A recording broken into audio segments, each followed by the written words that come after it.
ቲከር ባለፉት 3 ሳምንታት ሰላምታን በትህትና መነጋገርንና መገበያየትን በሚገባ ለምጃለሁ።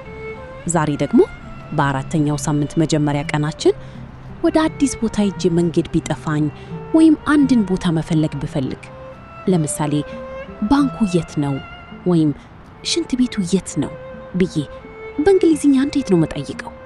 ይህማ ሰው በሄደበት ቦታ ሁሉ የሚጠቀምበት ሕይወት አድን የሆነ ትልቅ ትምህርት ነው። ማንኛውንም ቦታ የት ነው ያለው ብለን ለመጠየቅ የምንጠቀማት ወሳኝ መዋቅር 3 ቃላት አሏት። አንድ በአንድ እንበላቸው።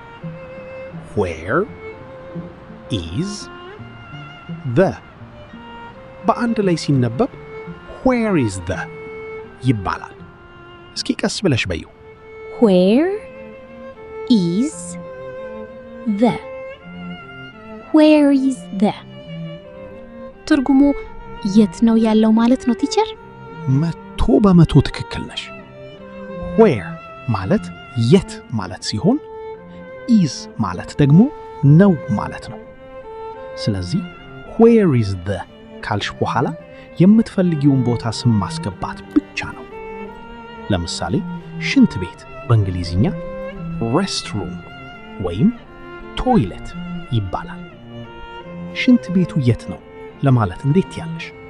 where is the restroom? ወይ ቲቸር በጣም ቀላል ነው እኮ። አዎ፣ ሌላ ምሳሌ ደግሞ እንይ። ባንክ በእንግሊዝኛ ባንክ መሆኑን ታውቂያለሽ። ባንኩ የት ነው ለማለትስ እንዴት ያለሽ? where is the bank? ዋው በጣም ደስ ይላል። ለመሆኑ ቲቸር ባለፈው ሳምንት የተማርናትን ያቺን excuse me ይቅርታ አስፈቅዳለሁ ሚለውን ቃል መጀመሪያ ላይ ብጨምርባትስ? እሷን መጀመሪያ ላይ ስትጨምሪ ማራኪ ይሆናል። ለምሳሌ excuse me where is the bank? ይቅርታ ባንኩ የት ነው ያለው ስቲ ሰው በደስታ መንገድ ያሳይሻል። እስኪ ይህንን ሙሉ አረፍተ ነገር በዩ። excuse me where is the bank? በጣም አምሮብኛል ቲቸር። አሁንስ መንገድ ጠፋኝ ብዬ አልጨነቅም። በትክክል። አሁን እስኪ እኔና አንቺ መንገድ ላይ እንዳለን ሆነ በተግባር እንሞክረው። አንቺ ጠፍቶብሻል፣ እኔን አስቆመሽ ጠይቂ። excuse me where is the restroom? Oh, it is over there. thank you. you're welcome. በጣም ደስ ይላል።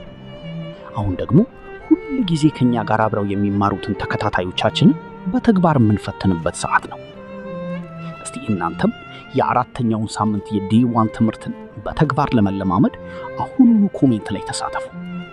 እናንተም አሁን መንገድ ላይ ሆናችሁ ሆቴል ማለት በእንግሊዝኛ ሆቴል ይባላል መፈለግ ብትፈልጉ ዛሬ በተማርነው መሰረት ያንን በትዕግስት የተሞላበትን የእንግሊዘኛ ጥያቄ አሁኑኑ ኮሜንት ላይ ጻፉልን።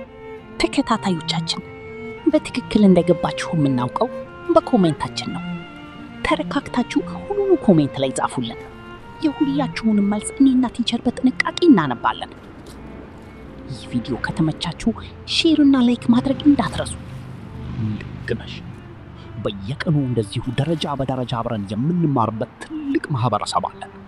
join our ESD English community for daily practice። ሊንኩን መጀመሪያ ኮሜንት ላይ ወይም ባዮ ላይ ታገኙታላችሁ። በሚቀጥለው ቀንቱ ትምህርታችን እስከምንገናኝ ድረስ ሰላም ሁኑ።